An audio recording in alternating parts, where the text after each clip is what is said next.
Fala galera, tudo bem com vocês? Mais uma vez, professor Thiago Henrique, para trazer uma nova discussão para vocês e o tópico de hoje é fuso horário. Então acompanha que após a vinheta vamos discutir um tema muito interessante para as tuas provas do Enem, fusos.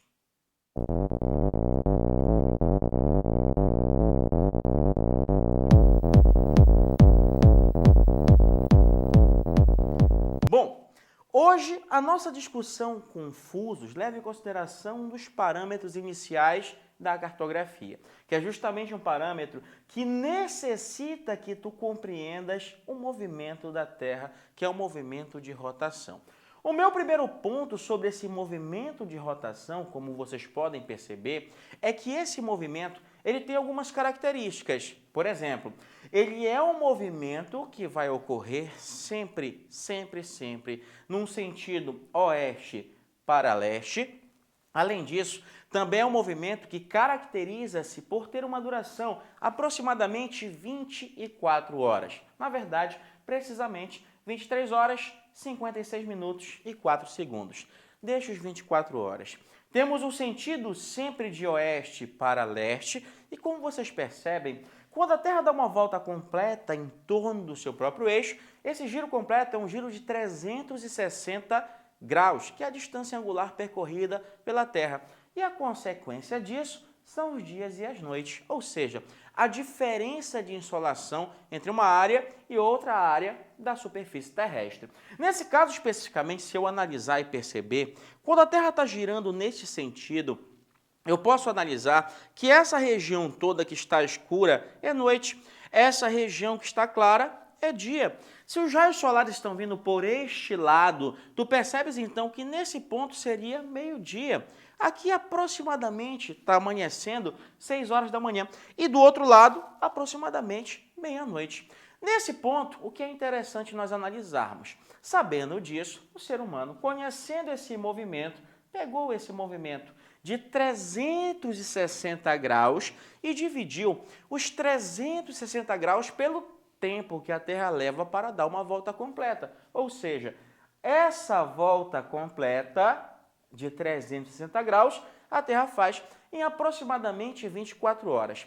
Se pegarmos e dividirmos 360 por 24, o teu resultado aproximado é 15 graus por hora, como se fosse uma velocidade angular média. A Terra gira 15 graus por hora e, sabendo disso, nós, a partir do final do século XIX, mais precisamente no ano de 1884, estabelecemos que a Terra estaria dividida em 24 fusos horários. Cada fuso horário teria 15 graus de longitude um para o outro e que justamente o nosso meridiano de referência seria justamente o meridiano de Greenwich, ou seja, teríamos como base o meridiano de Greenwich. Nesse contexto, então, eu preciso analisar para onde nós temos horas adiantadas, para onde nós temos horas atrasadas, e a nossa análise precisa partir deste ponto. Se eu olhar para cá, eu consigo perceber que a Terra gira nesse sentido de oeste para leste, mas eu só vou conseguir analisar de fato para onde eu vou adiantar o meu relógio e atrasar o meu relógio se eu analisar esse giro de acordo com o Sol. Aqui, quando a Terra chega aproximadamente nesse ponto, são 12 horas, ou seja, os ângulos dos raios solares estão perpendiculares. Então, uma pessoa girando aqui, passou por aqui, são 12 horas.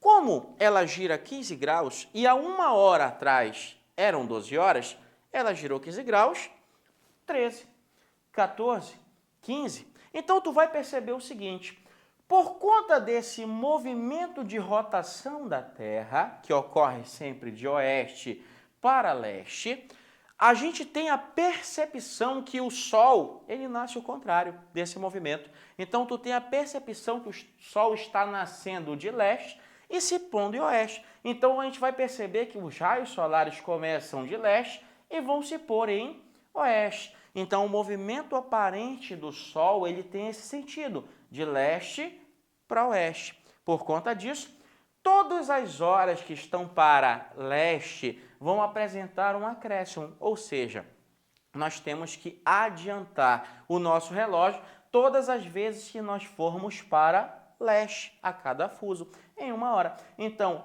cada fuso para leste, mais 1 hora. Cada fuso para oeste, menos 1 hora. Qual é o fator que vai justamente justificar isso? A justificativa vem por conta desse movimento aparente que o Sol está fazendo e a Terra girando. Repara, ó, o bonequinho está entrando aqui, ó, 18 horas, anoiteceu. Tá vindo para cá, tá vindo para cá, tá vindo para cá, tá vindo para cá, chegou aqui nesse ponto. Aqui nesse ponto, 0 hora. Depois ele vem aqui, ó, tá chegando aqui em cima, tá chegando, madrugada, aí ele vai entrar na zona clara. Novamente, amanheceu aproximadamente 6 horas da manhã. E ele vai de novo voltar aqui, chegando no ponto perpendicular do Sol, onde nós temos meio-dia. Para aquele lado de lá, horas adiantadas. Para esse de lado de cá, horas atrasadas. No Brasil, nós não temos apenas um fuso. Nós temos hoje 4 fusos horários. Mas já houve algumas alterações, já foi diferente, e eu tenho que mostrar para vocês justamente os fusos horários no Brasil. Falando-se de fuso horário no Brasil, entre os anos de 1913 e 2008, uma lei chamada de Lei número 2784, que foi sancionada pelo então presidente Hermes da Fonseca, estabeleceu que o Brasil teria essa divisão. Primeiro fuso, fuso das ilhas, menos 2 GMT.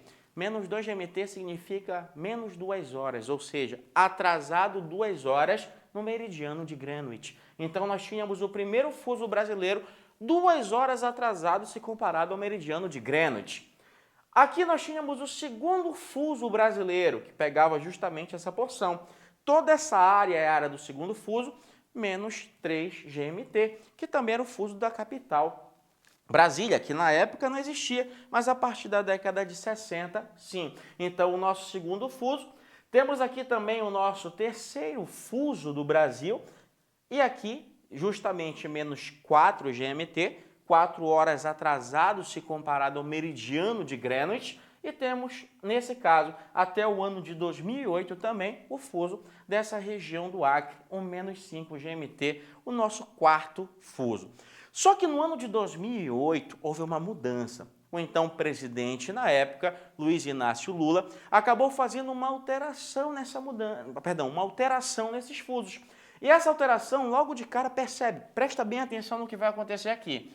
Aqui o Pará estava dividido, fuso de Belém, fuso de Santarém, mas vai ocorrer uma unificação do fuso paraense no ano de 2008 e uma eliminação do fuso do Acre. Então, em 2008, no decreto federal do então presidente, a gente vai ter justamente a eliminação do fuso do Acre e a unificação do fuso do estado do Pará.